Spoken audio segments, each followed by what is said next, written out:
এই মহড়ার মাধ্যমে নিরাপত্তা কর্মীদের দক্ষতা ও অভিজ্ঞতা বৃদ্ধি করা এবং জরুরি পরিস্থিতিতে দ্রুত ও কার্যকরভাবে কাজ করার জন্য প্রশিক্ষণ দেওয়া হয়, যাতে নিরাপত্তা কর্মীরা সম্ভাব্য জরুরি পরিস্থিতিতে দ্রুত এবং কার্যকরভাবে সাড়া দিতে পারেন।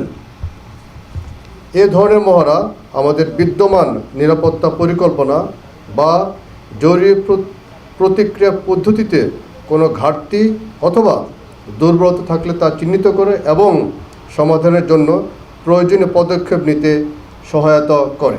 এছাড়া বেসামরিক বিমান চলাচল কর্তৃপক্ষ বেবিচকের সদস্য এয়ার কমোডর মোহাম্মদ আসিফ ইকবাল বলেন, বিমানবন্দরগুলো কেপিআই এর ক ক্যাটাগরি হওয়ায় এগুলোর নিরাপত্তা রক্ষা করা আমাদের প্রোটোকল। মানে কেন আমরা এই সিকিউরিটি এক্সারসাইজটা আগে শুধু ইন্টারন্যাশনাল এয়ারপোর্টে করতাম, এখন ডোমেস্টিকে কেন করছি? আমাদের আসলে এয়ারপোর্টের জন্য ইন্টারন্যাশনাল হোক এবং ডোমেস্টিক হোক নিরাপত্তা থ্রেটটা কিন্তু সিমিলার। এবং আপনি জানেন যে আমাদের এটা কেপিআই কি পয়েন্ট ইনস্টলেশন এবং এটার একটা নীতিমালা আছে। সো সেই হিসেবে আমাদের প্রতিটা এয়ারপোর্টকে আমরা ক গ্রুপ বা ফার্স্ট গ্রুপে আমরা কেপিআই হিসেবে বিবেচনা করি এবং এই জন্য এটা নিরাপত্তা রক্ষা করা বা নিরাপত্তা জোরদার করা বা নিরাপত্তা মেনটেন করা আমাদের একটা প্রোটোকল।